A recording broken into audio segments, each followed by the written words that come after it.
সবার ঘাতে ব্যথা নিয়ে এসছে। ইভেন 90% রোগীর রাস্ট্রাক্স ভালো হয়ে যাবে গেল। আচ্ছা হ্যাঁ, আচ্ছা। তারপরে এখন ওই টাইমে যদি আসলে ব্যথা বলো যে ব্যথা কোথায়, মাংসের মধ্যে ব্যথা, রাস্ট্রাক্স। যদি বলো হাড্ডিতে ব্যথা করে, হাড়ের মধ্যে, তাহলে তো ইউপোডিয়াম পার্ভ। এর বাইরে কোনো ওষুধ নাই। হ্যাঁ, আর আর্সেনিক হচ্ছে জ্বর বমি, জ্বরের সাথে বমি, পানি খাচ্ছে, ব্রাইনের মধ্যে পানি খাচ্ছে আর বমি হচ্ছে, আচ্ছা বলবো আর্সেনিক দেন ভালো হয়ে গেল, বুঝলেন নাই? আপনি ব্রায়োনিয়া নাকি আর্সেনিক দুটো, আপনি ব্রায়োনিয়া দিয়ে একটা আর্সেনিক দিয়েছেন না। আপনি ব্রায়োনিয়া নাকি রাস্টক্স মিলাতে পারতেছেন না, ব্রায়োনিয়া দিয়ে আপনি রাস্টক দিয়ে ছেড়ে দেন। হ্যাঁ, এইসব অ্যাকিউট ক্ষেত্রে আপনি একদম এগুলো করতে হবে। আপনি দেন না, কারণ ব্রায়োনের উপর তো রাস্টক এমনি ভালো কাটে। হ্যাঁ, আপনি রাস্টক দিলেন, সাথে ব্রায়োনিয়া দিতেন। হ্যাঁ, ব্রায়োনিয়া দিলেন, সাথে আপনি ন্যাট্রামিউ দিতেন, কারণ ব্রায়োনিয়ার লক্ষণ ন্যাট্রামিউর লক্ষণ প্রায় সেম, বুঝছেন? এই যে আপনি ব্রায়োনিয়া, ন্যাট্রামিউ, রাস্টক্স, আর্সেনিক, হ্যাঁ, ইউপোডিয়াম পাব, এই পাঁচটার বাইরে আপনি রোগী পাবেন না। এবং এটা তো আপনার 90% রোগী কভার হয়ে যাবে। ভালো করে পাঁচটা করেন, আমি যে পাঁচটার বাইরে করে যাইতে পারি রে জ্বরে।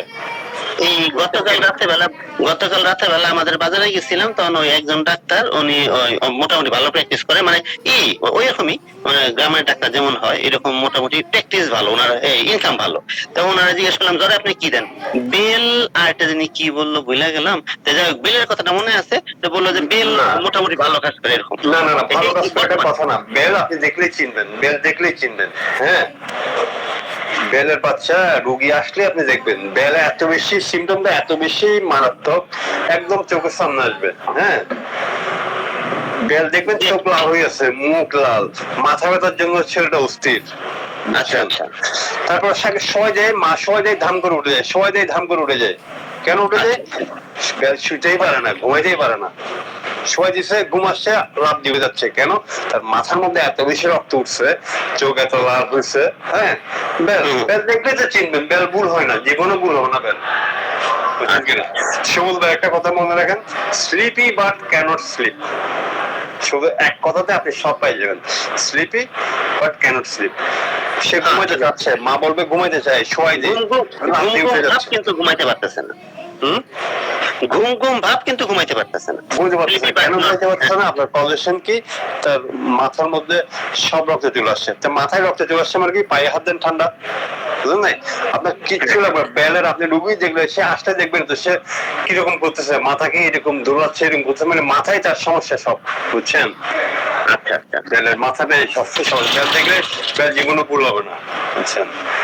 আপনি ওই যেহেতু আপনি নতুন ট্রিটমেন্ট শুরু করছেন, তো আপনি এই যে সিজনটা ধরে আপনি দেন, বুঝছেন, দেখবেন আপনি 80% আপনার রেজাল্ট চলে আসবে। আপনার এই টাইমটাতে এখন এখন যেসব রোগী আসবে সবাইকে আপনি ব্রায়োনিয়া দেন। হ্যাঁ, আচ্ছা, ব্রায়োনিয়া দেন, ব্রায়োনিয়ার সাথে আপনি হয় ন্যাট্রামিউর লাগাই দেন অথবা রাস্টক দিয়ে দেন, দেখবেন খাবার। হ্যাঁ, আর চাইনা এবং আপনার বেলাডোনা, এই দুটোতে ইজিলি ডিফারেন্সিয়েট করা যায়। বমি নিয়ে আসছে, এখানে এখানে আর্সেনিক হওয়ার সম্ভাবনা বেশি। বমি নিয়ে আসছে, এখন আপনার চলে গেল আর্সেনিক দিকে, আপনি একটু খোঁজ করে দেখেন সে পানি কেমন খাচ্ছে, ঘন ঘন পানি খাচ্ছে। জ্বর কটার সময় আসছে, রাত 12টার দিকে আসছে, অথবা 2টার দিকে আসছে, অথবা রাত 12টার সময় আসছিল, একটু ভালো হয়েছে, এখন দিনে 12টার সময় বেশি গেছে। আর্সেনিকের বৃদ্ধিটা এই টাইমে। আপনার মেন ইন্ডিকেশন হচ্ছে বমিটা, জ্বরের সাথে বমি, পাতলা পায়খানার সাথে বমি, তাও আর্সেনিক, বুঝছেন কিনা? হ্যাঁ বুঝতে পারছি। এইগুলাই জ্বরের ক্ষেত্রে আপনি বেশি হাতে যাইয়েন না, ঘাটিয়েন না, বেশি থেরাপিউটিক্স এত যাইয়েন না, আপনি 4-5টা মেডিসিন মধ্যে থাকেন। তবে আপনি এখন ফার্স্ট কাজ হবে আপনি ওয়েদার অনুসারে মেডিসিন দেওয়া। হ্যাঁ, রাস্টক্স, বায়োনিয়া।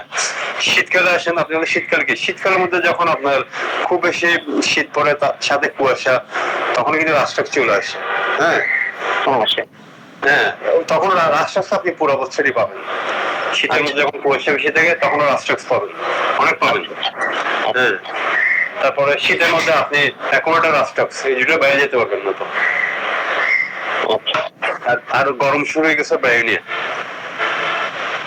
দিবেন, আপনার আপনি রেজাল্ট পাই যাবেন, বুঝছেন? রুগী মোটামুটি আপনার রেজাল্ট চলে আসবে, পরে আপনি একটু চিন্তা ভাবনা করে দেওয়ার সময় পাবেন, এগুলোতে কভার হয়ে যায়। আমার এখানে যে ডাক্তার আছে উনি তো দেখলাম উনি একদম চোখ বন্ধ করে মানে ওয়েদার অনুসারে উনি ট্রিটমেন্ট করবে।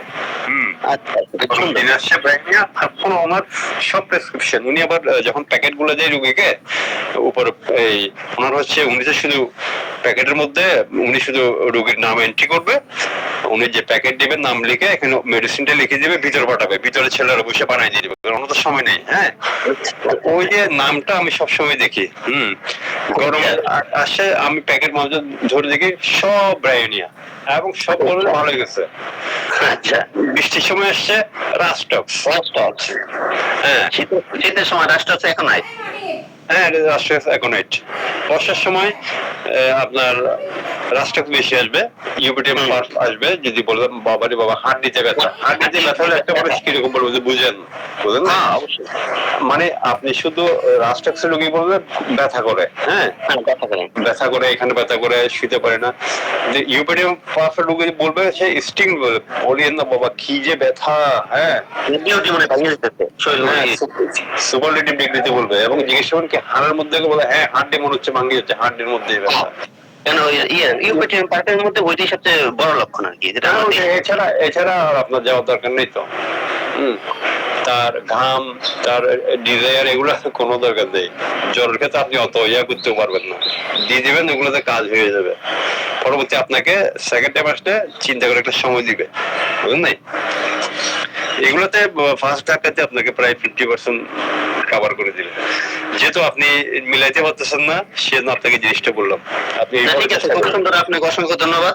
আর একটা অনুরোধ থাকবো, হইতেছে হলো সে সবুজ ভাই বলুক আর আপনি বলেন বা যেই বলুক, যে এই যে বিষয়গুলি আমাদের এখন বেশিরভাগই চুলকানির রোগী প্রচুর আছে, তারপর হইতেছে হলো হাড্ডি ক্ষয়, তারপর হইতেছে হলো আপনার এই এই মহিলাদের জরায়ুতে টিউমার, এই সিস্ট, আবি যাবি, ইনফার্টিলিটি, এরকম কিছু কমন কিছু বিষয় আছে। যদি এরকম কমন কিছু বিষয় ধরে ধরে যদি কিছু বলতেন আর সেটা শুনলাম বা লেখা নিলাম, তাহলে মনে হয় যে আপনাদের একটা ঝালাই হইলো আর আমারও কিছু উপকার হইলো। যদি এই বিষয়টা একটুখানি কোনোভাবে করা যায় তাহলে একটু হইলে সুন্দর হইতো। দস্তগীর ভাই, আপনি যেহেতু প্রথম শুরু করতেছেন, আপনি অ্যাকিউট রোগ নিয়ে থাকেন, বুঝছেন, যেগুলো আপনি বেশি পাবেন। আপনার কাছে যারা সিস্টেম রোগী আসবে কখন আপনি অ্যাকিউট ভালো করছেন, তখন ওরা আপনার উপর স্যাটিসফাইড হবে, আস্থা রাখবে, তখন আসবে। চুলকানি তো আসবোই, চুলকানি তো কমন বিষয়, মহামারীর মতো বর্তমানে। ও আরেকটা বিষয় আছে, আরেকটা হলো কাশি। এই করোনার টিকার পর থেকে কাশির বিষয়টা এখন অনেক ডাক্তারই দেখতেছি যে কাশিতে তারা সুবিধা করতে পারতেছে না, এরকম অনেকে মন্তব্য করছে, অনেক জায়গায় অনেক পোস্টে দেখছি। বুঝছি, সর্দি কাশি জ্বর ডায়রিয়া এগুলোতে নিয়ে থাকেন, এগুলো নিয়ে ট্রাই করেন, দেখবেন আপনি আগাইতে পারবেন। পরবর্তীতে আপনি আস্তে আস্তে ওই যে সুবল ভাই বলছিল, ইনশাআল্লাহ। যে সুবল ভাই আসছে। আসসালামু আলাইকুম। আসসালামু আলাইকুম।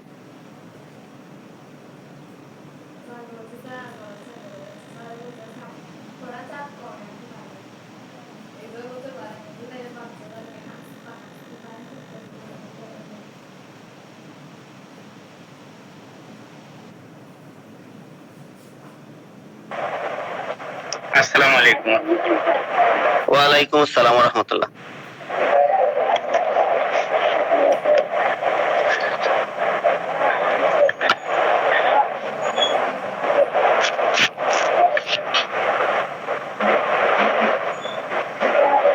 মোবাইলে চার্জ করলেন কেমনে? বুঝি নাই।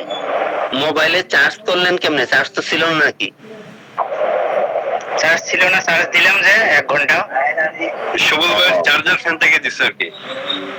না, আমি মনে করছিলাম কারেন্ট তো বোঝায় নাই, এরকম মনে করছিলাম। কারণ আপনি যখন করলেন চার্জ নাই, তার মানে চার্জ লাগাতে অনেকে কাজ করে, এই জন্য মনে করছিলাম কারেন্ট নাই মনে করছিলাম। সুবল ভাই, আপনি আসেন নাই মনে করে সময় ভিতরে বাইরে আর কথা বলে ফেললাম। না না, ঠিক আছে। আবার আমি তো চাই যে বলে না, আপনারা নিজেরা একটু কথাবার্তা বলে একটু নলেজ শেয়ার হয়। এখন এগুলা বিষয়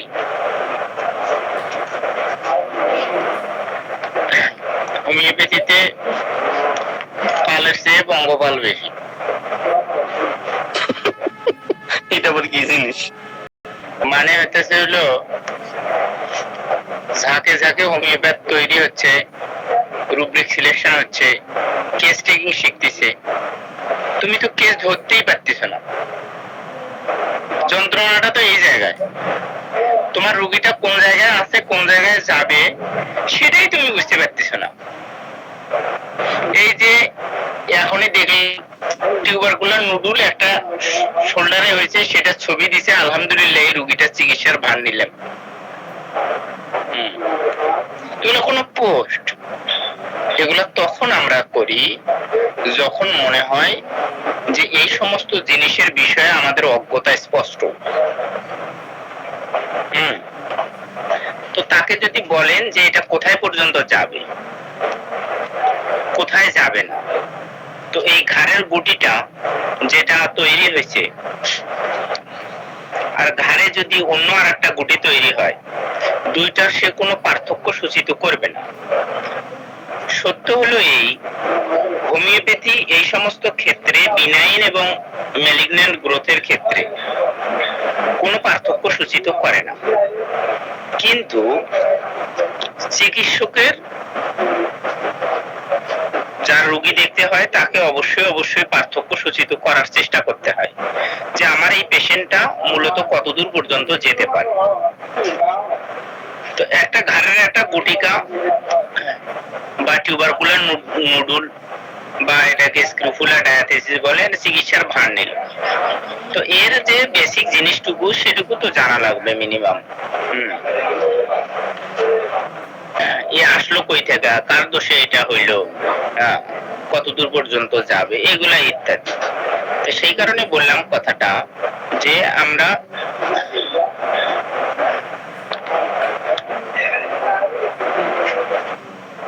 আমার সামনে নার্স আসতেছে, আমি চিনতে পারতেছি না, আমার সামনে আমি পড়িয়া তুষ করে ফেলতেছি,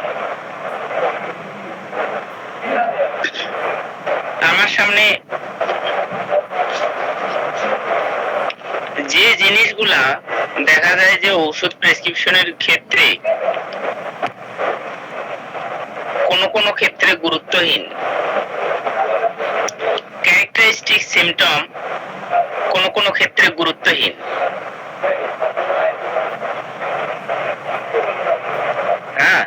ক্যারেক্টারিস্টিক সিমটম কোন ক্ষেত্রে গুরুত্বহীন।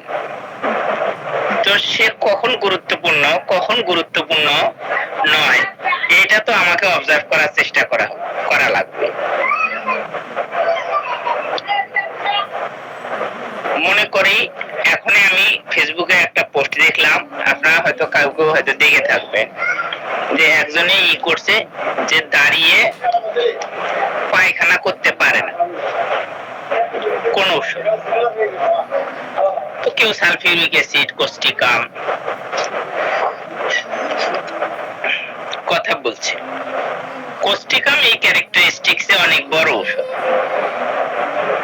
যে দাঁড়িয়ে ছাড়া বসে পায়খানা করতে পারে না।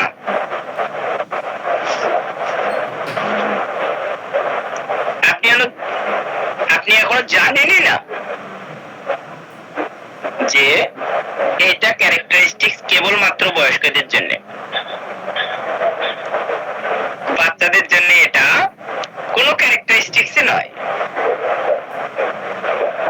আপনার সামনে বাচ্চা দাঁড়ায় ছাড়া পায়খানা করতে পারে না, এই ক্যারেক্টারিস্টিক্স ম্যাচ করিয়ে আপনি যত ঔষধ দিবেন আপনি 90% ক্ষেত্রে ব্যর্থ হবেন। কিন্তু কোন একটা দুরারোগ্য রোগীকে যখন এই সিমটমটাকে আপনি আমলে নেবেন, নিয়ে কোস্টিকামকে প্রেসক্রাইব করবেন, তার দুরারোগ্য সমস্যার সমাধান হওয়া সম্ভব। তো এখন হলো তাহলে করার কি? করার হলো কমন সেন্স ব্যবহার করার চেষ্টা করা, যে কিছু রিজন থাকতে পারে। বাচ্চাটা যখন পায়খানা করে, দাঁড়ায় পায়খানা করে, বেশ বুঝলাম, পায়খানা পরবর্তী সময় বাচ্চা কান্নাকাটি করে কিনা,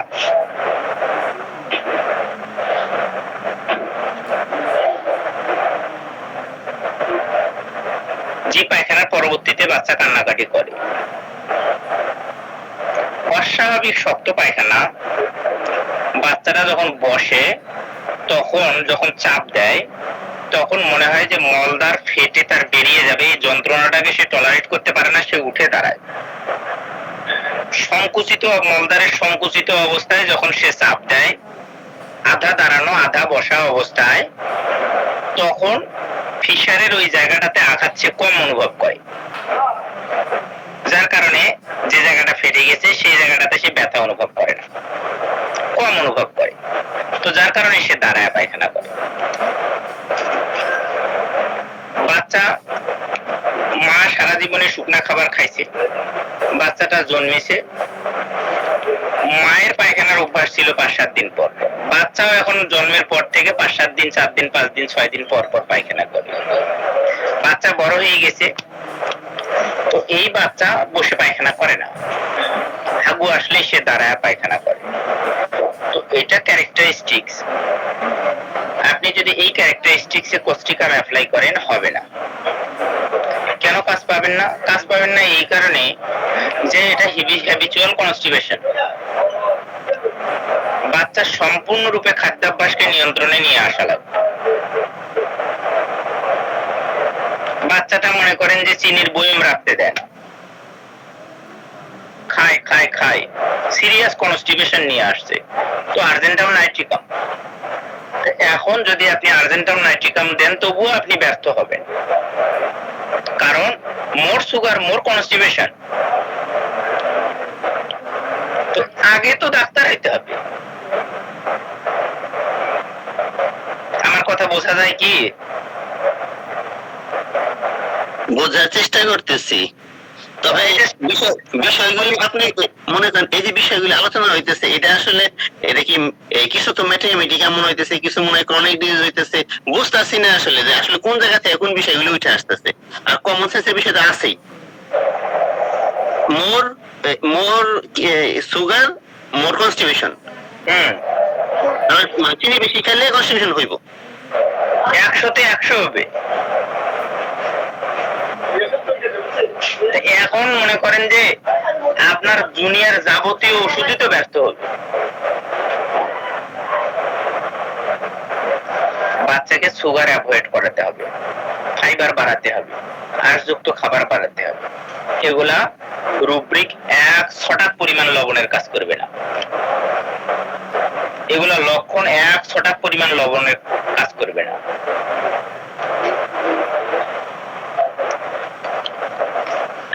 কোনো একটা পিছনের কারণ, প্রিডিসপোজিং কজ যদি থাকে, হোমিওপ্যাথিক ঔষধ প্রেসক্রিপশন করার আগে ওটা সারানোর চেষ্টা করা লাগবে, তারপরে হোমিওপ্যাথিক ঔষধ। আমাদের সমস্যা যেটা হয়েছে সেটা হলো আমরা হোমিওপ্যাথি প্র্যাকটিস করি, আমরা মনে করি যে হোমিওপ্যাথি মানুষকে, মরা মানুষকে জেতা করে। এবং এই বুঝ নিয়ে মেডিকেল যখন আমরা পড়ছি যে এই লক্ষণ এটাতে আছে, ওই লক্ষণ এটাতে আছে, ওই লক্ষণ এটাতে আছে, এই লক্ষণ এটাতে আছে, সত্য ডক্টররা এগুলা বলে গেছে, সবই সত্য, কিন্তু লক্ষণটা কেন উৎপন্ন হচ্ছে এইটা আগে চিন্তা করতে হবে। বাচ্চা দাঁড়িয়ে পায়খানা করে, এটা গুরুত্বপূর্ণ লক্ষণ, ক্যারেক্টারিস্টিক্স। কিন্তু কোন অবস্থায় একজন মানুষ প্যারালাইজড হয়েছে বা একজন মানুষ অন্য কোনো সমস্যা হয়েছে, তিনি আগে সারা জীবনে বসে পায়খানা করছেন, এখন আর তিনি বসে পায়খানা করতে পারেন না, গুড ক্যারেক্টারিস্টিক্স। বাচ্চা পায়খানা করে পরে কান্না করে, মানে হতেছিল বাচ্চার অ্যানাল ফিশার আছে।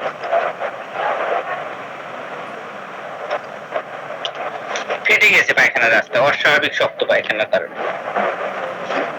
আপনাকে এমন কিছুর ব্যবস্থা করতে হবে, এমন কিছুর ব্যবস্থা করতে হবে যেন বাচ্চার পায়খানা নরম হয়।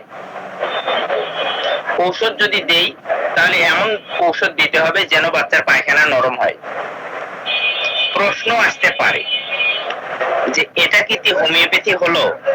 ইয়েস, এটাই হোমিওপ্যাথি, এটাই হোমিওপ্যাথি। আপনাকে প্রথম চিন্তা করতে হবে যে এটা কেন হলো, এই সিমটমটাতে তার ভিতরে ডেভেলপ করছে, এটা রিয়েল সিমটম নাকি আর্টিফিশিয়াল। আর্টিফিশিয়াল সিমটোমেটোলজি হয় তাহলে কেন এটা ডেভেলপ করছে, এটা যদি কৃত্রিম সিমটম হয় তাহলে এই কারণে এটা ডেভেলপ করছে। তাহলে ফাইবার খায় না বাচ্চা, বাচ্চা সারাদিনে চিপস খায়, ভাজা পোড়া খায়, সারাটা দিন একটা দানা ভাত খায় না, কোনো তরকারি খায় না, কোল্ড ড্রিঙ্কস খায়, ফ্রিজের জিনিস খায়, এই খায় সেই খায়। তো এই কজেশনকে যদি আপনি অ্যাভয়েড না করেন, আপনার রেমেডি কাজ করবে না। যদি আমি এটা বুঝে না দেই, যদি বাবা মা সরানোর চেষ্টা করে, তাহলে আমি ছোট দুই একটা লক্ষণের ভিত্তিতে ফিজিওলজিক্যাল এবং প্যাথোলজিক্যাল, পায়খানা শক্ত, অ্যানাল ফিশার, পায়খানা রাস্তা ফেটে গেছে, প্রচুর যন্ত্রণা করে, বাবার ওষুধটা একটু পরে চা খাওয়াবেন একটা। জাকির কয় টাকা দিয়ে গেছে? দুধের দামও দিয়ে গেছে। আল্লাহ, তাহলে তো সকিনা তাহলে দিয়ে গেছে, এটা কোনো কাম করছে। আমি সেটা মানাই করলাম, তাহলে আমাকে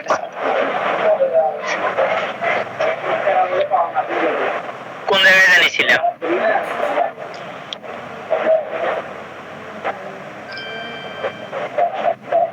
প্যাথোলজিক্যাল, ফিজিওলজিক্যাল। আপনাকে চিন্তা করতে হবে যে সিমটমটা রিয়েল না আর্টিফিশিয়াল। যদি আর্টিফিশিয়াল সিমটমটা ডেভেলপ করে থাকে, সুগার খাওয়ার প্রবণতা রিয়েল সিমটম না artificial? Artificial. Artificial due to causes of constipation হচ্ছে আর্টিফিশিয়াল। নো, সুগার খাওয়ার প্রবণতা রিয়েল সিমটম।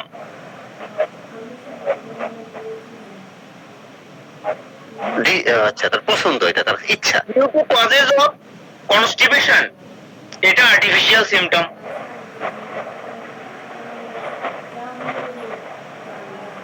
তাহলে তার মিষ্টি খাওয়ার ইচ্ছাটা রিয়েল, এতে কোনো সন্দেহ নাই, কিন্তু কনস্টিপেশন হওয়ার জন্য এটা আর্টিফিশিয়াল সিম্পটম। এই তো বিষয়টা বলতে চাইতেছেন। কনস্টিপেশনটাই আর্টিফিশিয়াল। আচ্ছা আচ্ছা। এখন যেটা করা লাগবে সেটা হলো বাচ্চাটাকে এক্সেসিভ ফাইবার দেওয়ার চেষ্টা করা লাগবে, খাদ্যাভ্যাসে হিউজ পরিমাণে চেঞ্জ নিয়ে আসা লাগবে, বা আমাকে রিকোয়েস্ট করা লাগবে যে এর খাবারের পিছনে 1 ঘন্টা 1.5 ঘন্টা আপনারা টাইম ইনভেস্ট করেন। তাছাড়া কিন্তু এটা নিয়ন্ত্রণ করা যাবে না। তো এখন যদি বাচ্চার অ্যানাল ফিশার থাকে, তাহলে পিও নিয়ে ব্যবস্থা করেন, ডেটা নিয়ে ব্যবস্থা করেন, সিম্পল ফিজিওলজিক্যাল অ্যাকশনের উপরে ঔষধ, কোলিনসো নিয়ে ব্যবস্থা করেন। বাচ্চার প্রচন্ড গুড়াকৃমির অত্যাচার, সবসময়ের জন্য মলদারে হাত দেয় পায়খানা পরবর্তী সময়ে, তো আপনি নাইট্রিক অ্যাসিড, স্কিউলাস, হিপোক্যাস্টিয়াম, টিউক্রিয়াম ইত্যাদি ব্যবস্থা করেন।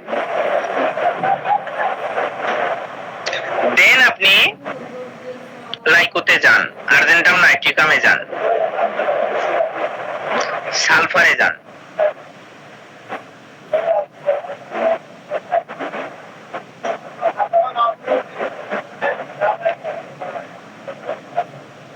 গতকাল খাদিজা একটা কথা বলছে যে একজন রোগী দেখা যাচ্ছে যে সে আগে খুঁড়িয়ে হাঁটতো, এখন ওষুধ প্রেসক্রিপশন করার পরে এখন আর সে খুঁড়িয়ে হাঁটে না, কিন্তু সে যেহেতু কিছু টাকা পয়সা নিচ্ছে, সে এসে অভিযোগ করতেছে যে এই ওষুধে কাজ হয় নাই,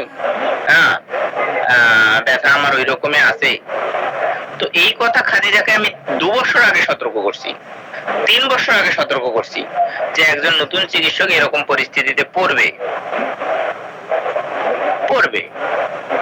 আমার নানা, আমার নানির আপন ছোট ভাই, তিনি খুব প্রসিদ্ধ পল্লী চিকিৎসক, খুব প্রসিদ্ধ, খুব ভালো চিকিৎসক অ্যালোপ্যাথিক।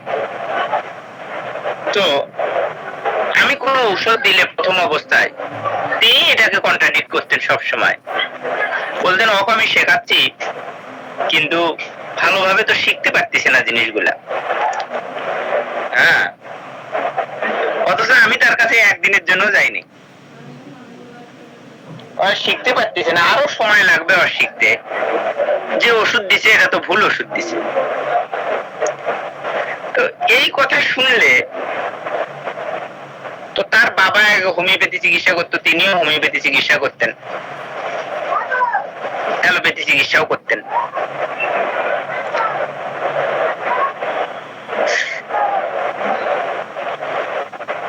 পল্লী চিকিৎসক হলেও কিছু পল্লী চিকিৎসক আছে যাদের কিনা খুব ভালো নলেজ, আমার ওই নানাটা ঠিক সেরকম, কিন্তু তিনি কখনো চিন্তা করতেন না যে এই কথাটা বললে আমার জীবনের উপরে কি প্রভাব পড়বে।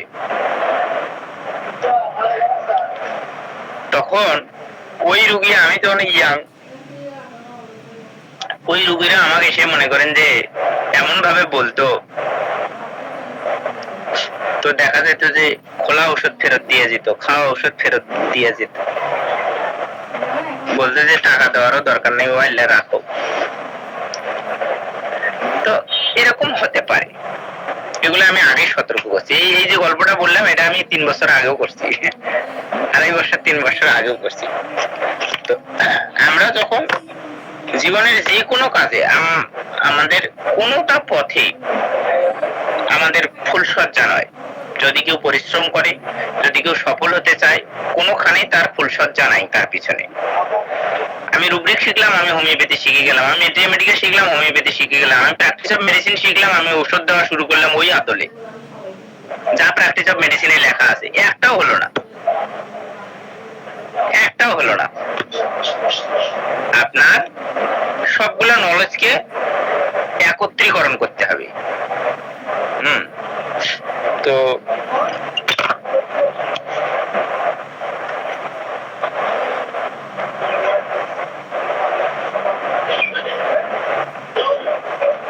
আমাদের সমস্যা যেটা দাঁড়ায় গেছে, ধরেন আপনি প্রতিদিনে, ধরেন আমি 50টা দেখি পার ডে, একিউট 2-1টা ক্রনিক মিলিয়ে। ক্রনিক গুলাতে আমার এখন সময় লাগে আধা ঘন্টা থেকে 40 মিনিট, ক্রনিক কেস গুলাতে। এবং এই সময়টাতে তার ঝাল মিষ্টি এই সেই এগুলাতে আমি যাই না। এই 40-50 মিনিট যে বা 1 ঘন্টা যেটা বরাদ্দ থাকে, এই 1 ঘন্টায় আমি তাকে শুনি প্রায়। সে যখন থামে তখন আমি সেখান থেকে আবার শুরু করি। আমি শুধু বোঝার চেষ্টা করি এই মানুষটা কি বলতেছে, কেন বলতেছে, কোন ধরনের বিষয়গুলো তিনি নিয়ে আসতেছেন বারবার। তিনি নিয়ে আসতেছেন তার জামাই ম্যাজিস্ট্রেট হয়েছে, অমুক হয়েছে, তমুক হয়েছে। তিনি নিয়ে আসতেছেন জমি কিনলাম বাবা, আগামী বছরও আল্লাহ দিলে হয়তো আরো 10-20 কাঠা কিনবো। তিনি নিয়ে আসতেছেন হতাশার বিষয়গুলা, ছেলেটা মানুষ হলো না, মেয়েটাকে মানুষ করতে পারলাম না, জামাইটা নেশা করে। তো আপনি তাকে অবজার্ভ করেন, তিনি কি বলেন, কোন ধরনের টপিক গুলা, কোন ধরনের প্রসঙ্গ গুলা দেখতে তার জীবনে প্রভাবিত হয়েছে, এটা আপনি মনে করতেছেন যে এই জিনিসগুলা। ওয়ালাইকুম আসসালাম, সুজন ভালো আছো? হ্যাঁ, সকালে, বিকালে গোসলের পর চা খাও।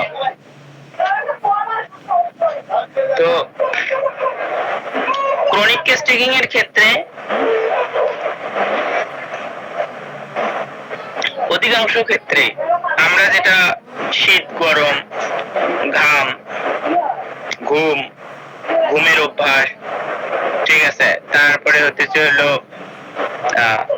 খাদ্যাভ্যাস, মিষ্টি পছন্দ, মিষ্টি অপছন্দ, ঝাল পছন্দ, ঝাল অপছন্দ, আইসক্রিম পছন্দ, কোল্ড ড্রিঙ্কস পছন্দ, অমুক পছন্দ, তমুক পছন্দ। তো এগুলা দিয়ে আমরা স্টার্ট করি। এটা কোনো কেস হয় না। কেস হচ্ছে হলো সেটা যেটা মানুষ বর্ণনা করবে, আপনি এর ভেতরে কোন রকমের ক্রনিক কেসের ক্ষেত্রে আপনি প্রাথমিক অবস্থায় রোগীর দিকে আমার কাছে, তার মধ্যে রবীন বর্মন স্যার দেখা যায় যে তিনি সরাসরি প্রসঙ্গে আসতে চান, কিন্তু সরাসরি প্রসঙ্গে আসলে কিছু মিস্টেক হওয়ার সম্ভাবনা থাকে। কিন্তু যদি আপনি মানুষটাকে চিনতে পারেন তার সাথে কথা বলে, তাহলে অনেক অনেক ভালো। রাজন শঙ্করন এটা বলছেন যে ননসেন্স টকিং, যে আপনি তার সাথে এমন বিষয়গুলা আলোচনা করবেন তিনি কখনোই মনে করবেন না আপনি তার অসুখের আলোচনা শুরু করছেন। আমার কথাটা বোঝা গেছে কি? হ্যাঁ, বোঝা গেছে। মানে ওই ভিতরের মানুষটাকে বের করার চেষ্টা করা, ব্যক্তি স্বাতন্ত্র্য বা মেটামেডিক্যাল যে মনের যে অবস্থা, এই তো তো এই কথা শেষ হওয়ার পরে আমার কথার আসল উদ্দেশ্য হচ্ছে হলো, আপনি যখন মানুষটাকে খোঁজার চেষ্টা করবেন তখন আপনি তাকে ইন্টারাপ্ট করেন না, এবং মানুষ কি কয় হ্যাঁ? চুল কাটবে ওই চুল কাটবে কে রে? চুলটা কাটি দে, দেরি করানো কিনা? কেমন দেরি করো একটু? আছি ভালো আব্বা, আলহামদুলিল্লাহ। মামার ছুটি কতদিনে? 1.5 মাস হয়ে গেল। চা খাও একটা আব্বা? চুল কাটতে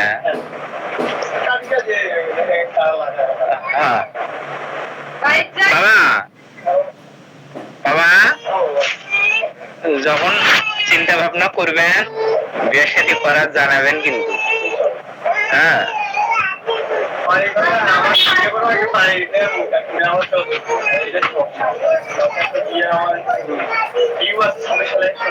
হ্যাঁ। তুমি কি সময় শেষ করিয়ে অনুমোদন নেওয়ার পরে বিয়ে করবে চাও? না, আমার এই নিয়ম কেউ ফলো করে না। আমার হাতে করে 100 টাকা 10 জন না দাদা, কারণ কর্মচারী 23 বছর বয়স, একবারে হয়তো আপনার শুনে দিন, ঠিক আছে। ওভার সময় 1 বছর আগে দিয়ে আমার ফ্রেন্ডের ভিতরে গার্লফ্রেন্ডের ভিতরে একটা লোক আসতেন বিয়ে করে। ঠিক আছে। আমার তো যারা একটা আছে বিষয়টি কম তারা দেওয়া ইয়ার মানে করলেও মনে করো যে আমার একটা ভালো মন্দ, যে মামার সিদ্ধান্ত যখন নিবে, ঠিক আছে, সিদ্ধান্ত নিবে তখন একটু জানাবে। আর বাড়ি ঘরে এখন তোমার জন্য কোনো ফ্যাক্টর নয়, বাড়ি হবে ইনশাল্লাহ। এই অবশ্যই কিন্তু ওই জমিদারকে চেক করে চাচার সাথে। আমার কিন্তু কে কোথায় আসবে সবাইকে প্রোগ্রাম ও হ্যাঁ, নাকি এগুলো টিনশেড দিয়ে থাকো তো আব্বা,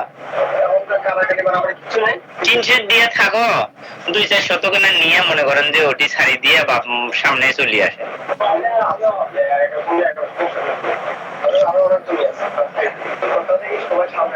হ্যাঁ সেটাই, ঠিক আছে।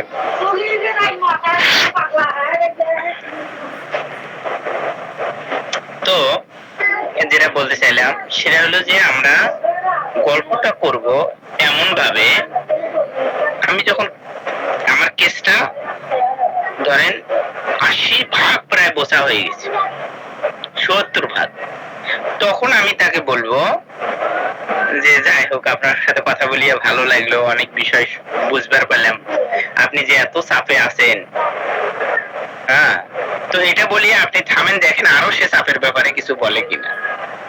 অথবা আপনি তাকে বলেন যে কথা বলিয়ে অনেক ভালো লাগলো, তো এখন অনেক ভালো লাগলো, আপনি একজন সুখী মানুষ। হ্যাঁ ভাই আলহামদুলিল্লাহ, আল্লাহ খুব সুখী রাখছে। তার থিঙ্কিং লেভেলটা শাইনবাগ অ্যাপ্রুভ দাও খাদিজা, তো তাহলে আপনার জাজমেন্টটা ক্লিয়ার হলো মানুষটার প্রতি। আপনি এখন তাকে বলেন যে বলে ভাই এখন তো অসুখ নিয়ে আছেন, এটার ব্যাপারেও তো একটু আলাপ আলোচনা করা দরকার। তো তাহলে অসুখ বিসুখের ব্যাপারে কিছু কর।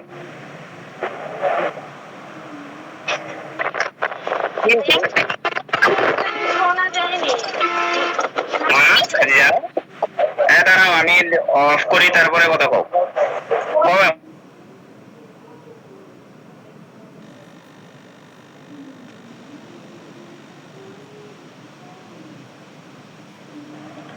খাদিজা বাসে আছে, বাসে আছে। তো এখন তাহলে এই বিষয়টা আপনি যদি হাইড করে যান তাহলে ক্রনিক কেস হবে না। আমি ক্রনিক কেস গুলাতে যদি আপনি বেশি টাকা নেন, আপনি আপনার পরিশ্রমের দাম নেন। বেশি সময় যদি কোনো কেসে লাগে, আমি বলি যে এই কেসটাতে বেশি সময় লাগবে বাবা, আমি 500 টাকা নেব। তো তখন তারা বলে ঠিক আছে মামা 500 নেন। ঠিক আছে 500 নেন, অনেক সময় লাগবে শোনা, কিন্তু আমি এর ভেতরে ঔষধ দেবো বাবা, এই 500-র ভিতরে আমি ঔষধ দেবো, ঔষধ সহ এটা আমার পারিশ্রমিক হিসেবে আমি নেব। এভাবে আমি বলি, কোনো অসুবিধা নাই। কিন্তু যখন আপনি শুরু করছেন যে বলেন আপনার কি কি অসুখ, তো তখন যেটা হয় সেটা হলো আপনি যখন 3 ঘন্টা জিজ্ঞাসাবাদ করবেন, রোগী তখন বোরিং ফিল করবে, সে তার ভিতরের কথাগুলা আপনাকে বলতে চাইবে না। কেন? কারণটা হতে চলে আপনি তার প্রতি যথেষ্ট আন্তরিক নন। তো তা আপনাকে কেন বলবে? তো কারণটা হলো মানুষের তো ধারণা যে ডাক্তার তার সমস্যা শুনবে এবং ঔষধ প্রেসক্রিপশন করবে। যে সমস্ত বিষয় আমার অসুখের সাথে রিলেটেড নয় সেগুলা ডাক্তার অত জিজ্ঞেস করিয়া 13 ঘন্টা জিজ্ঞেস করিয়া ওষুধে না পানি দিলেও এরকমটা তাকে মনে করতে দেওয়া যাবে না। সে দাদা নানা 14 গোষ্ঠীকে সে নিজেই নিয়ে আসবে, কিন্তু সে বুঝতে পারবে না যে এগুলা সে অসুস্থতার বর্ণনা দিচ্ছে। আমার কথাটা ক্লিয়ার বোঝা গেছে কি? কথা তো ক্লিয়ার বোঝা গেছে, কিন্তু সমস্যা হইতেছে আপনি যেইভাবে জ্ঞান অর্জন করছেন, এখন এইভাবে তো এখন যদি আমরা জ্ঞান অর্জন করতে আদৌ পারুম কিনা এটা তো একটা সন্দেহের বিষয় আছে। আর এইটা আসলে কয়জনের পক্ষে এইভাবে এইভাবে সমৃদ্ধ হওয়া সম্ভব সেটাও একটা প্রশ্নের বিষয়। এখন মনে করেন এটা কিভাবে অ্যাচিভ করা যেতে পারে? আমি মনে করি এটা ইজি টাস্ক। একজন মানুষ আসলো, তাকে আপনি রিসিভ করলেন, একজন মানুষ আসলো তাকে আপনি রিসিভ করলেন, রিসিভ করার পরে আপনি তার বাসার সম্পর্কে খোঁজ খবর নিলেন, তার বাচ্চাদের সম্পর্কে খোঁজ খবর নিলেন, ছেলে মেয়েদের সম্পর্কে খোঁজ খবর নিলেন, তাকে বহুদিন দেখেন না এমন কথা বললেন, তাকে দেখে ভালো লাগলো এমন কথা বললেন, দেন সে আপনার কাছে আস্তে আস্তে খুললো। এখান থেকে যে আপনি 100% একেবারে নোটবুক করে নেবেন এমন তো না। আপনি মানুষটাকে জাজমেন্ট করতে চাইবেন। আপনি কোনো একজন মানুষকে জিজ্ঞেস করবেন আপনি সন্দেহবাদী, আপনি কি সবাইকে সন্দেহ করে বেড়ান? আপনি জিজ্ঞেস করবেন আপনি কি নিম্ফোম্যানিয়াতে ভোগেন, আপনার কি অতি সেক্সুয়ালিটি, সারাদিনই কি এগুলো মাথার মধ্যে ঘুরঘুর করে, আপনার কি বহিরাগমন আছে? আপনি একজন মানুষকে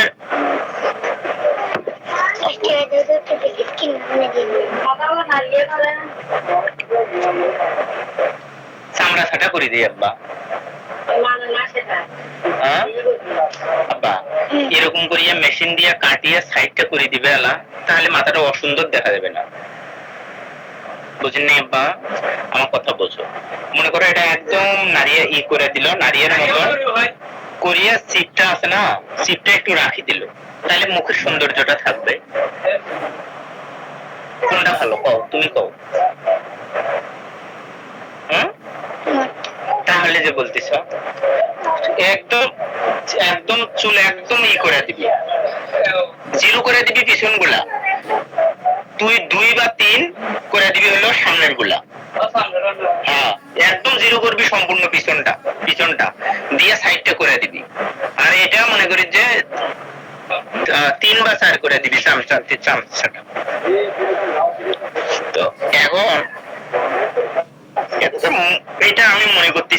মুশকিল। তো একজন মানুষকে আপনি জিজ্ঞেস করবেন আপনি জেলাস, আপনি সাসপিসিয়াস, আপনি হচ্ছে হলো অ্যারোগেন্ট, আপনি আপনি সেলফিশ, এগুলা কি বিয়ে করবেন তাহলে?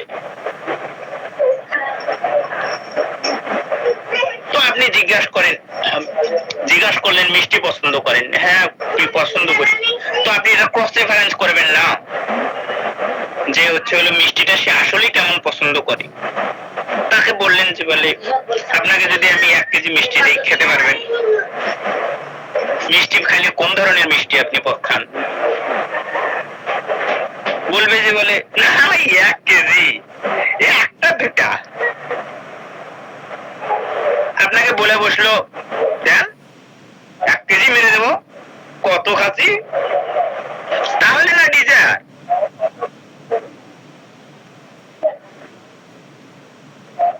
তাহলে না আকাঙ্ক্ষা। তো আপনাকে জিজ্ঞেস করলেন যে মিষ্টি পছন্দ করেন, সে বলল যে মিষ্টি পছন্দ।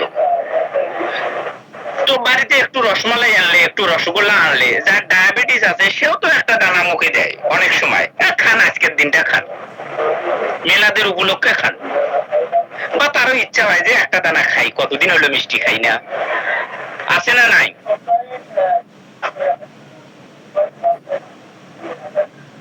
জি হ্যাঁ,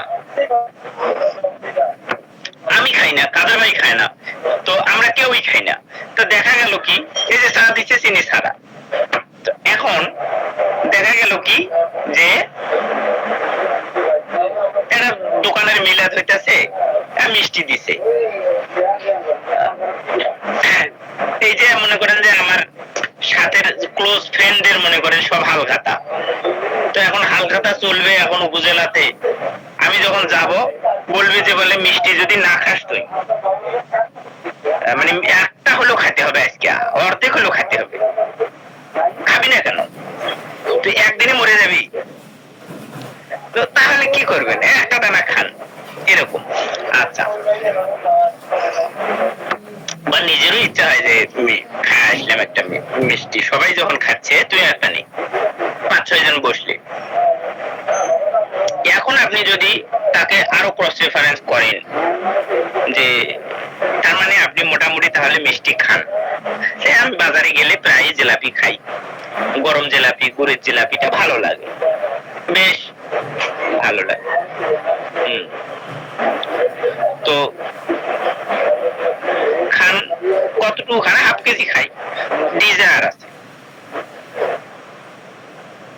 তার মানে তো বাড়িতেও আপনি সব মিষ্টি খোর বানায় ফেলছেন। এই জিলাপি বাড়িতে বোধহয় আনে,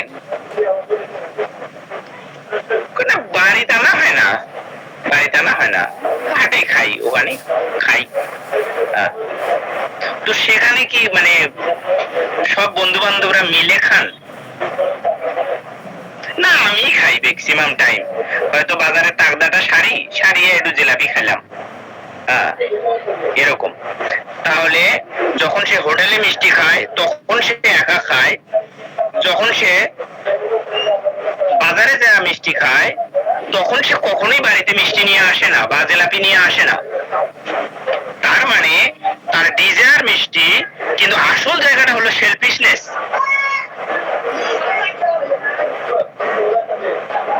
আসল জায়গা হচ্ছে হলো তিনি নিজেকে ভালোবাসেন, আসল জায়গা হলো তার ভেতরে মানে সম্পদের জমানোর, সম্পদকে কুক্ষিগত করার, দান সদ্গা না করার, তারপরে হতেছে হলো নিজে জমি কিনিয়া মানুষ কিছু হয়ে যাক ইত্যাদি ইত্যাদি মানসিকতা প্রবণ।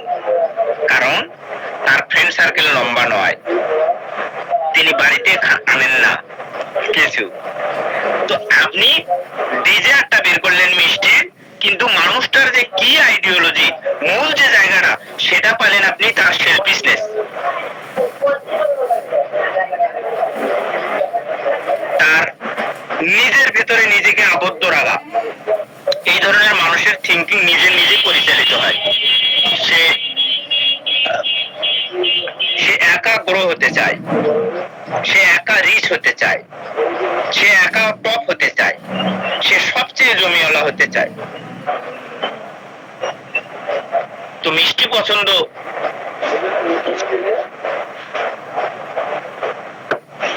কিন্তু তার মূল জায়গা হলো সাসপিসিয়াসনেস, সরি মূল জায়গা হলো সেলফিশনেস। তা এই সমস্ত জিনিসগুলা এখন আপনারা যদি মনে করেন যে এগুলা হতাশার জিনিস, এগুলা তো চমকপ্রদ জিনিস, এগুলা আনন্দের জিনিস না, হয় না। এখন মানে প্রথম কথা হতেছে হলো আমাদের ছোট ছোট বিষয়গুলোকে আগে অবজার্ভ করতে হবে, তারপরে বড় বড় বিষয়গুলো। যেমন আমাদের দস্তগীর ভাই বললেন যে ইনফার্টিলিটি, চুলকানি, তারপরে ইত্যাদি ইত্যাদি সমস্যা আসে। তো এগুলা নিয়ে আলোচনা করলে উপকৃত।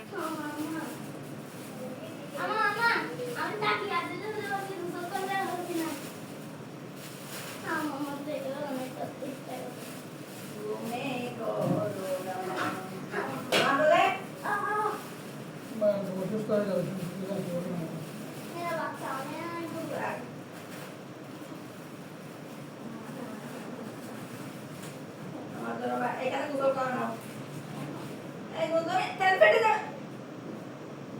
গুগল নিও না।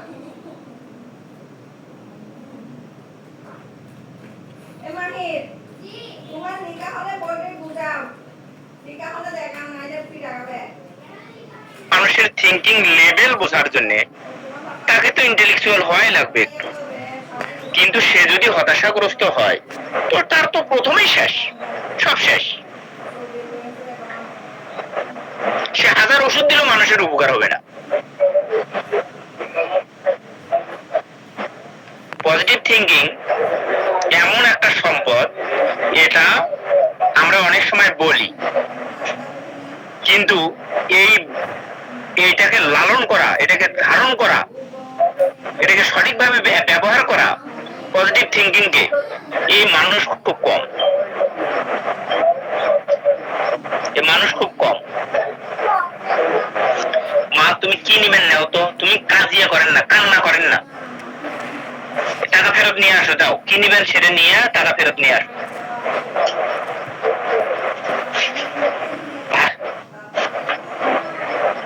তো যাই হোক, আমার কথা হলো যে এভাবে আপনি একজন মানুষকে জিজ্ঞেস করতে পারেন না তিনি সাসপিসিয়াস কিনা, তিনি সবাইকে সন্দেহ করেন কিনা। হ্যাঁ, তো আপনি তাকে বরঞ্চ এভাবে জিজ্ঞাসা করেন যে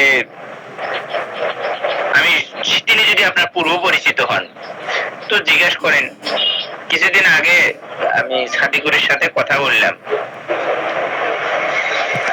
ওর কথা তো আমার একটু কেমন কেমনই মনে হলো, আপনার এই ব্যাপারে কি বক্তব্য? যদি আপনার জানা থাকে, আপনার চাহে সাদিকুরের সাথে দেখা হোক চাহে না দেখা হোক,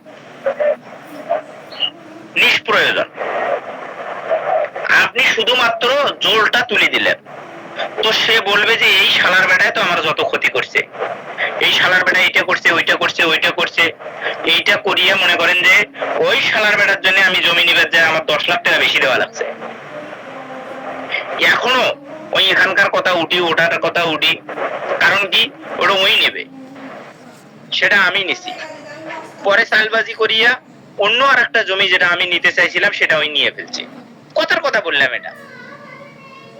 তো এক্সট্রিম সাসপিসিয়াসনেসের যে সন্দেহবাদিতার জায়গাটা তার প্রতি, কিন্তু আপনি জানেন যে সাদিকুল লোকটা সে এর চেয়ে ভালো, লোকটা আপনার কাছে যখনই ঔষধ নিছে আপনাকে একটা নোট দিছে, কত নেন নেন ভাই, আর এই তো 13 বার জিজ্ঞেস করবে ওষুধের দাম কেমন হবে।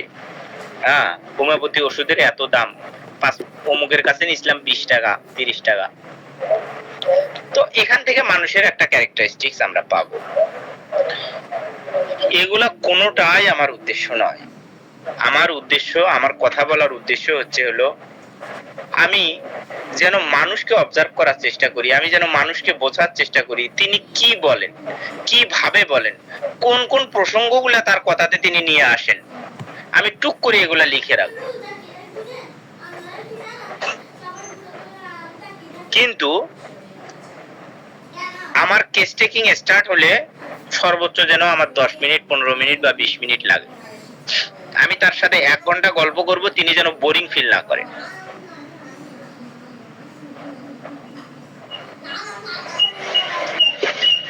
শীত গরম মিষ্টি পছন্দ এই সেই এগুলো পর্যায়ক্রমে আস্তে আস্তে আসবে। কিছু রোগের ব্যাপারে কথা হোক, তাহলে অনেক গল্প হলো আপনার সাথে, কিন্তু গল্পতে তার কাম সারা হয়ে গেছে, তো এটা কিন্তু সে বুঝতে পারেনি। কিন্তু যদি আপনি রোগের ব্যাপারে একবার এই প্রসঙ্গ, একবার ও প্রসঙ্গ, একবার এই প্রসঙ্গ, আপনি একবার মাইন্ডে, আপনি একবার ইতে, আপনি একবার বংশতে, এভাবে যদি জাতি থাকেন তাহলে দেখবেন তিনি বোরিং ফিল করবেন। হ্যাঁ, তিনি বোরিং ফিল করবেন। তা আপনি তার সাথে ননসেন্স টকিং করেন, সাধারণ গল্প করেন, দেন তার কেসটা বের হয়ে আসবে ম্যাক্সিমাম ক্ষেত্রে। এটা একটা জিনিস। আর আমি যেটা বললাম যে দস্তগীর ভাই বললেন যে বলে হচ্ছে হলো চুলকানি, তারপরে ইনফার্টিলিটি, তারপরে অমুক, তো এগুলা নিয়ে পড়েন। আর আমি যেটা বলতে চাইলাম সেটা হলো যে হোমিওপ্যাথি ডাক্তার পরে কি? হোমিওপ্যাথি ডাক্তার 1 নম্বর লিগুরিয়া চিকিৎসা করে।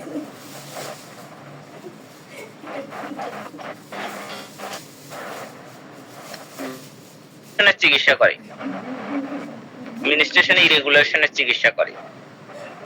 3 নাম্বার হলো বাচ্চাদের চিকিৎসা করে, বাচ্চাদের সমস্যা।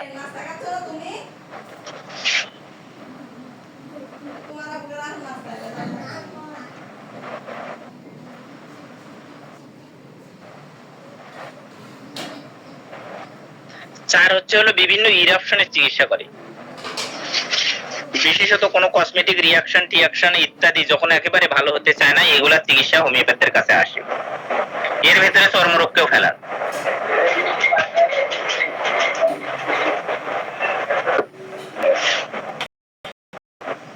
আমি এখন সর্বোচ্চ একটা বা 2 দিনে একটা বা কোনো দিন হয়তো 2টা বা 3টা ইনফার্টিলিটির কেস পাই। এই জায়গাটাতে আসতে আমার 24 বছর সময় লাগছে বা 22 বছর সময় লাগছে। অনলাইন আমাদের মাথাকে নষ্ট করে দিচ্ছে। এখন আপনি যদি আজকে একটা ধরেন ইনফার্টিলিটির কেস পাইছেন, আপনি খেয়াল করে দেখেন 2 মাসের ভিতরে আর পাবেন না, 3 মাসের ভিতরে আপনি আর পাবেন না।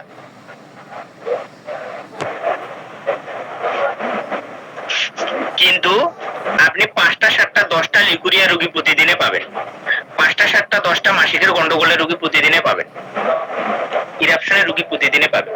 তো এদের জন্য আপনি জ্বরের রোগী প্রতিদিনে পাবেন। তো আপনি এগুলাই তো শেখেন নাই।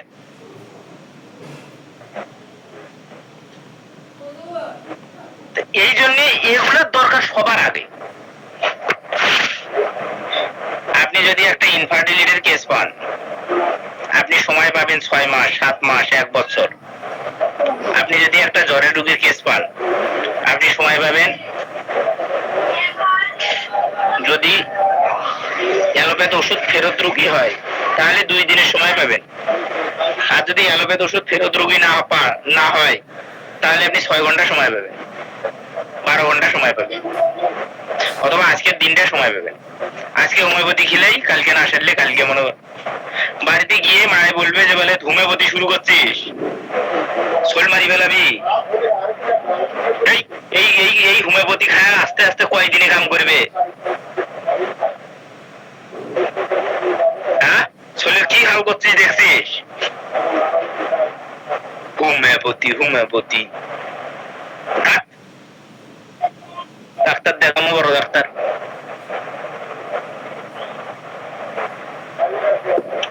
It's a rough and tough. 12 ঘন্টার ভিতরে আপনাকে এটাকে একটা শেপে নিয়ে আসতে হবে, একটা জায়গায় নিয়ে আসতে হবে। শুনতে খারাপ লাগে, প্র্যাকটিস শুরু করেন, দেখবেন এগুলাই কথা। তো এই জন্য আমার হলো অনুরোধ যে আপনারা যে নলেজটা আপনার অত্যাবশ্যকীয় দরকার, কনস্টিপেশন উইথ লিগুরিয়া, লিগুরিয়া মনে করেন যে পাবে নিচের দিকে গড়িয়ে পড়ে, তো অ্যালুমিনিয়া। কনস্টিপেশন উইথ লিগুরিয়া, লিগুরিয়া যেন পায়ের দিকে ধাবিত হচ্ছে, তো অ্যালুমিনা। এখন ব্রায়োনিয়ার কমপ্লিমেন্টারি, ব্রায়োনিয়ার মতো ব্যাকেক আছে, ড্রাইনেস আছে, লটস অফ ফিয়ার আছে অ্যালুমিনার। এগুলা ধর একদিকে রাখেন। প্রচুর ভয় আছে, এরা রক্ত দেখলে ভয় পায়, এরা হচ্ছে হলো সুইসাইডাল টেন্ডেন্সি চলে আসে যখন কিনা মনে করেন যে তাদের থট প্রসেসে যে আমি এখান থেকে পড়ে গেলে কি হবে, আমি মরে যাব, ইত্যাদি ইত্যাদি। এগুলোকে দূরে সরায় রাখেন। আপনার উদ্দেশ্য সাদা স্রাব। কি হয়, সিরিয়াস কনস্টিপেশন 3-4 দিন পর পর কোনো পায়খানার চাপ আসে না, পায়খানা কোনো ব্যাগই নাই, নিজে থেকে জোর করে যাওয়া লাগে। সাদা স্রাব মনে হয় যে হরহর করিয়া গড়গড় করিয়া পায়ের নিচ দিয়ে নামিয়ে আসতেছে, তো অ্যালুমিনা। আর গুলা বাদ, আর যা কিছু জ্ঞান আছে ওগুলো ফেলে দেন সমুদ্রে। আগে লিগুরিয়া সারান, লিগুরিয়ার ক্যারেক্টারিস্টিক্স ম্যাচ করেন, করে খাইতে পারবেন।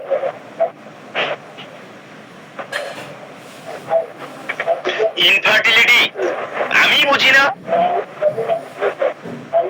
রাত দিন গাইনোকোলজি গুলো মনে করেন যে স্টাডি করছি, রাতের পর রাত, দিনের পর দিন। হরমোনাল ইমব্যালেন্সিটি গুলো এখনো 100% বুঝতে পারি না। ডেভিডসন প্রিন্সিপালসে দেখেন কিরকম হরমোনের খেলা, মাথা নষ্ট হয়ে যায়। মনে হয় এক একটা চ্যাপ্টার দিয়ে এক একটা বই লেখা যাবে, তারা অল্প জায়গাতে যে থিঙ্কিং প্রসেস নিয়ে আসছে, যদি গভীরভাবে চিন্তা করেন এক একটা পৃষ্ঠা দিয়ে একটা বই লেখা যাবে ডেভিডসন প্রিন্সিপালসের। তো যার কারণে আপনি আছেন কোন জায়গায় নলেজের দিক থেকে, আপনি নিজেকে জিজ্ঞাসা করেন ওয়াই যে আমি হোমিওপ্যাথির আসলে কোন জায়গায় আছি। আমি কি হোমিওপ্যাথির বেসিক যে জায়গাগুলা, একটা রোগী আসলে আমি কিসের ভিত্তিতে তাকে প্রেসক্রিপশন করব, এটা কি জানি? আমি কি অন্তত পক্ষে কিছু ওষুধের কি ইন্ডিকেশন গুলা জানি? ঔষধের 2 ধরনের কি ইন্ডিকেশন কি আমি ডিফারেন্ট করতে পারি? একটা হলো মাইন্ডের কি, আর একটা হলো ফিজিক্যাল কি। ফিজিক্যাল কি এই ইন্ডিকেশন, যেমন ধরেন বোরাক্সের গরম স্রাব, সাদা স্রাব গরম, তো এটা ফিজিক্যাল কি। নিচের দিকে নামাতে ভয় হচ্ছে হলো মাইন্ডের কি। আপনি কি এগুলো ডিফারেন্সিয়েট করছেন? আপনি কি এগুলো কাটাকুটি করছেন? তো যদি নিম্ন গতিতে ভয় নাও থাকে, সাদা স্রাব যদি গরম হয়, ডিমের সাদা অংশের মতো হয়, তো বোরাক্স চমৎকার কাজ করবে। বা রোগী যদি স্পষ্ট করতে না পারে যে তার নিম্ন গতিতে আদৌ ভয় আছে কি নাই, অথবা রোগীকে জিজ্ঞাসা করলেন তার নিচের দিকে ভয় লাগে কিনা, তিনি বললেন সবারই তো ভয় লাগে। সবাইকে তিনি দেখিয়ে আসছেন সবারই ভয় লাগে। আমি যেটা বলতে চাইতেছি সেটা হচ্ছে হলো যে আপনি বেশ চুলকানির রোগী প্রচুর আসে, তো আপনি চুলকানি নিয়ে একটু পড়াশোনা করেন। চুলকানি কেন হয়, কিভাবে হয়, এটা ছড়ায় কিভাবে, এটা ছড়ানো, তাহলে এটা ছড়ায় কিভাবে, এটা যদি আপনি বুঝতে পারেন তাহলে ছড়ানোটা আটকানো যাবে কিভাবে, সেটা তখন আপনি বুঝতে পারবেন। তাহলে জ্ঞানের যে ঔষধের রাতে বৃদ্ধি আছে সে ঔষধ দিনে উপশম আছে, তার মানে মেটেরিয়া মেডিকাতে যদি রাতে বৃদ্ধি লেখা থাকে তার মানে দিনে রোগী ভালো আছে। যে ঔষধ অনলি ডে টাইম, তার মানে রাতে সেটার উপশম আছে। তো এখন এগুলা সাধারণ কমন সেন্সের জিনিস যদি আপনি না বোঝেন তাহলে আমি কি করবো কোন?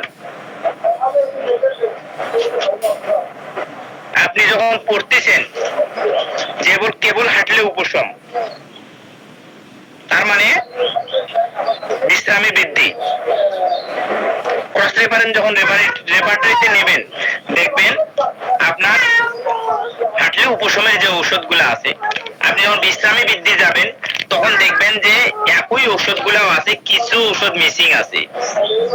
আপনার জায়গা হচ্ছে ওটা বোঝার চেষ্টা করা কেন এই ঔষধগুলো মিসিং হলো। হাঁটলে উপশম আমি নিলাম, তো বিশ্রামী বৃদ্ধি আমি যখন নিলাম, হাঁটলে উপশম যে ঔষধগুলো আছে বিশ্রামী বৃদ্ধিতে কিছু ঔষধ কেন আলাদা হলো, এটা নিয়ে আপনি তখন বোঝার চেষ্টা করবেন। তখন বুঝবেন ও হো এই কারণে এইটা হয়েছে। তো আমার উদ্দেশ্য হলো আপনাদের নলেজকে ছড়ায় দেওয়ার চেষ্টা করা। আমার উদ্দেশ্য এটা নয় আমি হোমিওপ্যাথি শেখাবো, এটা কেউ কাউকে শেখাতে পারবে না। বরং আশাবাদী হন এবং কাজ করেন। আমি যেটা বলছি, আমি কথাটা বেশিবার হয়ে যাচ্ছে, আজকে একটু মেজাজ গরম আছে। যেটা বলতে চাচ্ছি সেটা হলো যে আপনি কাজ করেন।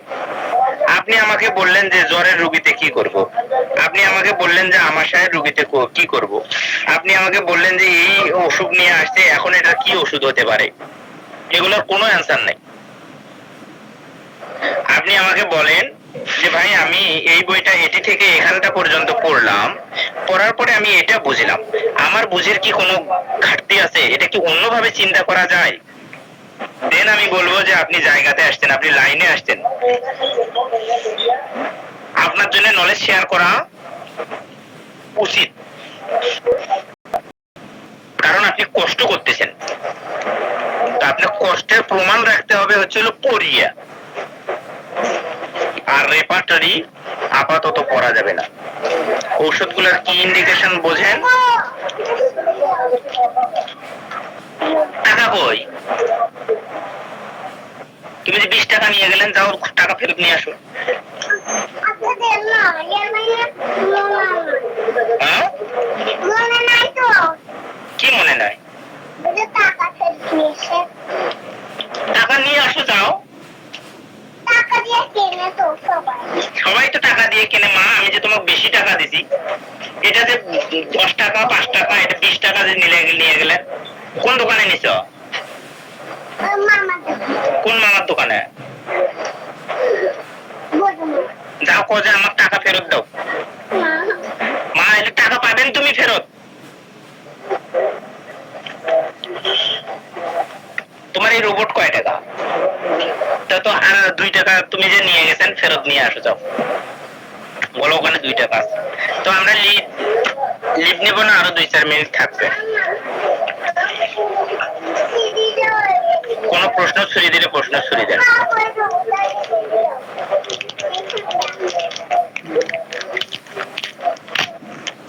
এগুলোকে খান মা, আমার মাথাটা নষ্ট করে ফেলাম তুমি।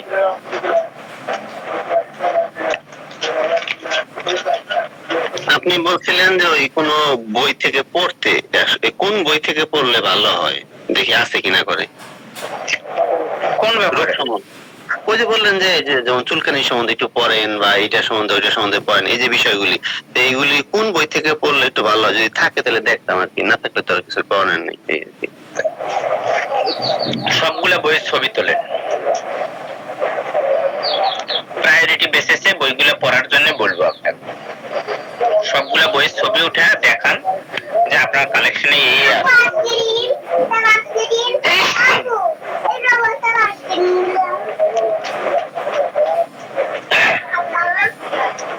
মা তুমি যাও, আমি কথা বলতেছি আঙ্কেলদের সাথে।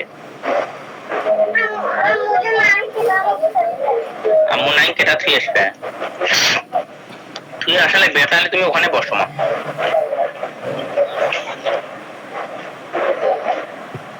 তো এগুলো হলো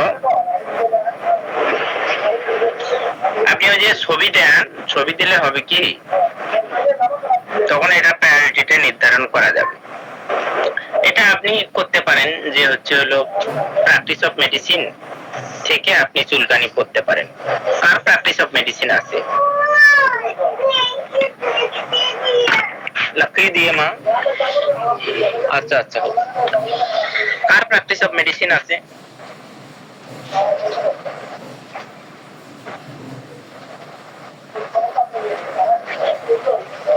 প্র্যাকটিস অফ মেডিসিন কার আছে আপনার কাছে?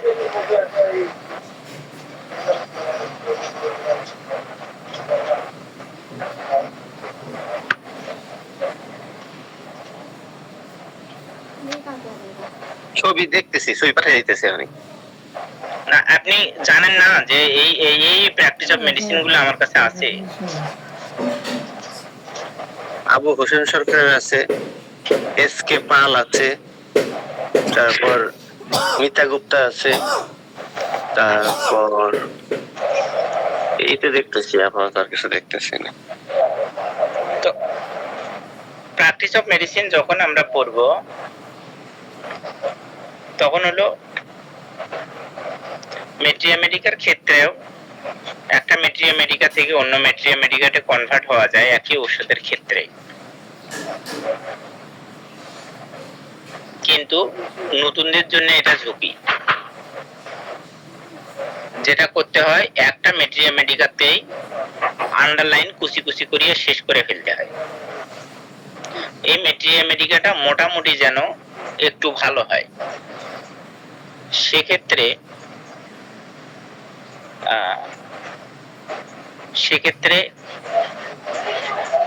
অনেকে দাবি করে যে বরিক আমি বুঝতে পারি না। তো তাহলে আমাদের বাংলা যে মেট্রিয়া মেডিকা আছে, বাংলা মেট্রিয়া মেডিকার ভেতরে এম ভট্টাচার্যের মেট্রিয়া মেডিকা হচ্ছে হলো নতুনদের জন্য সেরা মেট্রিয়া মেডিকা। এর উপরে মেট্রিয়া মেডিকা নাই। এম ভট্টাচার্যের যে মেট্রিয়া মেডিকা সেটা করা যেতে পারে। কারণটা হলো কি, সাধ্য বই আছে মেলা, বুঝছে, এত বই তো আমার কাছেও নাই।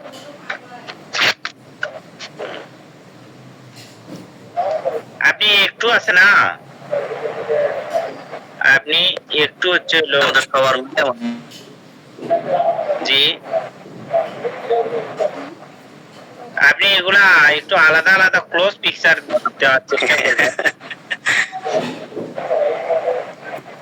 তো অনেক বই, এত বই, কিন্তু হচ্ছে হলো অভিজ্ঞান পর্যন্ত আছে, কিন্তু অভিজ্ঞান তো তৈরি হয়নি।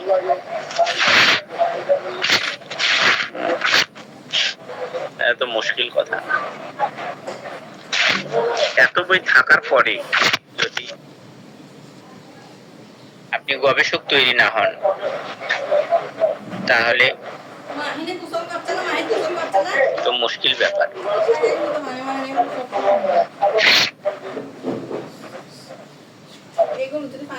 এম ভট্টাচার্যের মেট্রিয়া মেডিকা হলো অনেক ভালো মেট্রিয়া মেডিকা, যেটা ঔষধ পরিচয় বা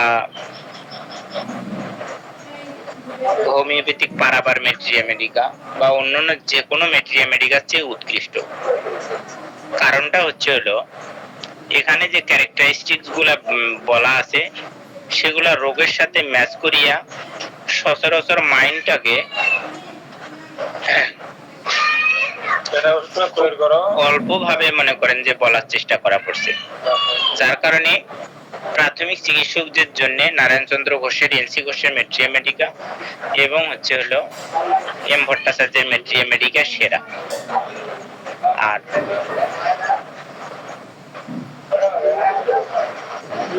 এই মেট্রিয়া মেডিকা গুলা পড়লে যে সুবিধাটা হয় সেটা হলো, এই মেট্রিয়া মেডিকা গুলা থেরাপিউটিক অ্যাঙ্গেল থেকে মেট্রিয়া মেডিকা গুলা লেখা।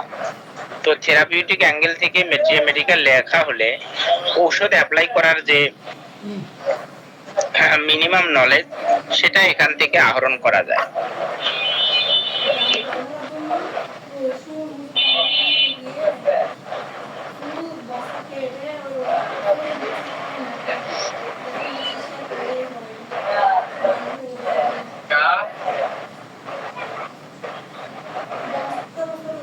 ভাই মোনা কয় টাকা দিয়ে যাচ্ছে? তখন বললাম যে তুমি টাকা নিয়ে আসো।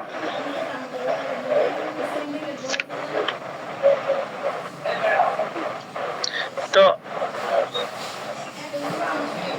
ঠিক আছে, আমরা লিভ নেই, তবে একটু করে পড়েন, যতটুকুই হয় একটু করে পড়েন, তবে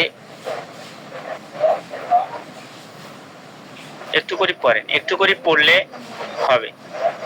হ্যাঁ, সবচেয়ে ভালো হলো যে বরিকের প্রথম অংশটা অনেকেই গুরুত্ব আরোপ করেন, আমরা অনেক সময় খেয়াল করি না। বরিকের প্রথম অংশটা মেট্রিয়ামেডিকার গুরুত্বপূর্ণ, অনেক বেশি। তো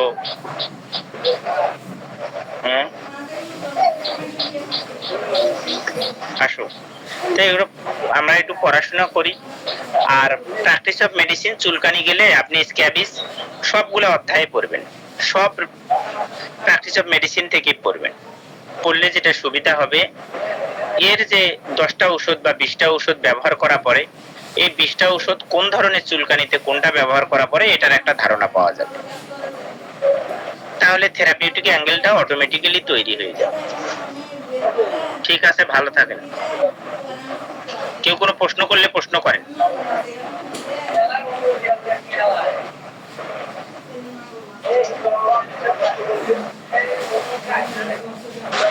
ভাই আজকে না করি, জুমার টাইম আপনি রেডি হন গিয়ে। আচ্ছা, ঠিক আছে, ঠিক আছে, তাহলে আসসালামু আলাইকুম।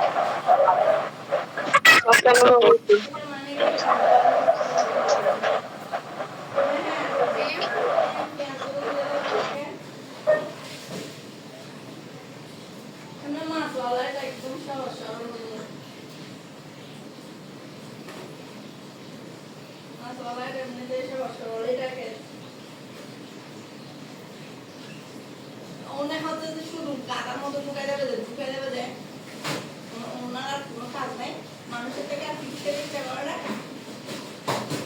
আমি আপনাকে নিয়ে ফিচারে গেছে এই পেঁয়াজের কালি এগুলো তুলে দেওয়া তোমাকে কি জন্য দুইটা পাঠিয়ে দিলে পানিতে শুধু বই গেছে রে জলের বেলা দেবে।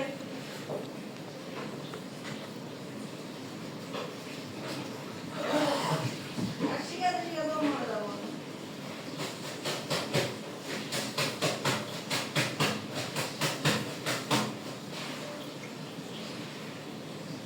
আমার যদি একটা বাড়ি থাকতো, হুজুর, বাহিরে দোয়া পাড়ার একটা জায়গা আছে, রান্না করার জায়গা, এরকম হলে অনেক সুন্দর হতো না? আগের মানুষদের ঠাকুর ঠাকুর এগুলো আলাদা আলাদা ছিল।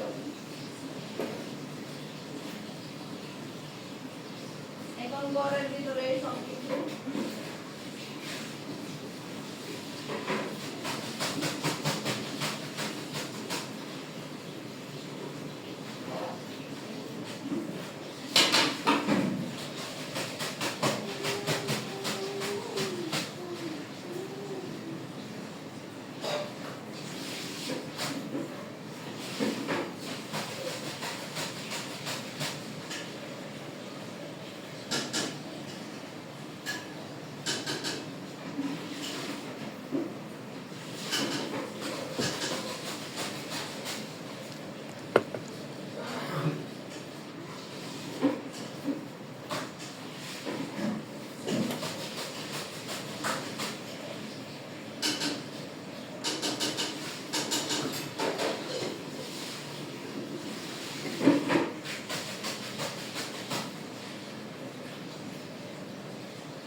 কোথায় আমার অন্য কোথায় রেখেছি রে? আমার অন্যটা কোথায় রেখেছি? আমার অন্য হাতে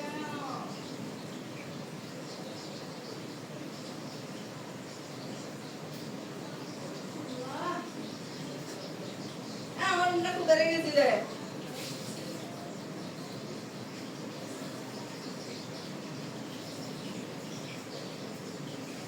তা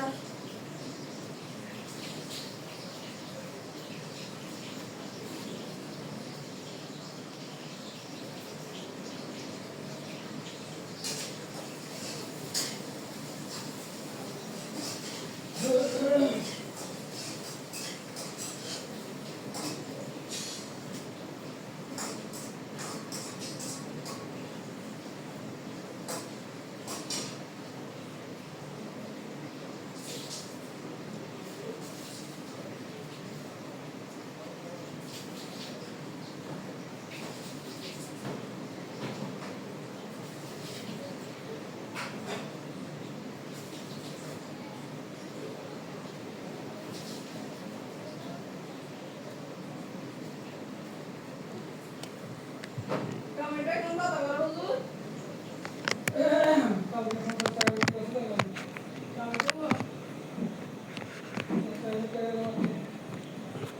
পাপা গিয়েছে তো চলছে না মোবাইল স্ট্রং কবে চলে গেছে?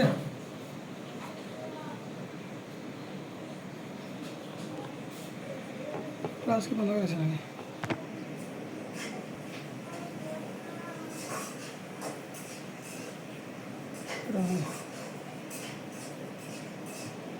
ক্লাস শেষ করেছে।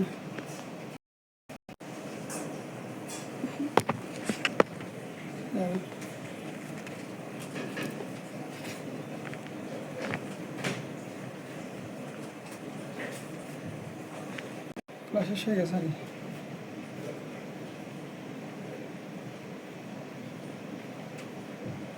আহা